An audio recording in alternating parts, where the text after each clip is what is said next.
အခုကိုယ်ရောက်နေတဲ့နေရာတော့အင်္ဂလန်နိုင်ငံလန်ဒန်မြို့မှာရှိရဲ့Charing Cross Station ရှင်းတော့မှာတော့ဆန္ဒပြပွဲလုပ်နေကြတယ်ဆန္ဒပြပွဲလုပ်နေကြတော့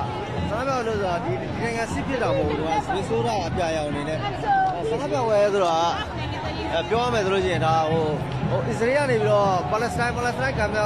က်ဒေသမှာသူကဟိုဂျီနိုဆိုက်လုပ်တယ်ဆိုပြီးတော့သူတို့သတ်မှတ်ထားတယ်သတ်မှတ်ထားပြီးတော့အဲ့ဒါစစ်ပွဲတွေရဲတာမျိုးတော့ဟိုဖြစ်တယ်လူကတေသွားတာလူ9000လောက်တေသွားပြီအဲ့ထက်မှာကလေးငယ်တွေပါတွေက14000လောက်ပါတယ်တဲ့14000လောက်ပါတယ်ဆိုတော့အဲ့ဒါကိုစစ်ပွဲတွေပါရောရက်တက်ပေးဖို့တဲ့သူကတောင်းဆိုတာပေါ့နော်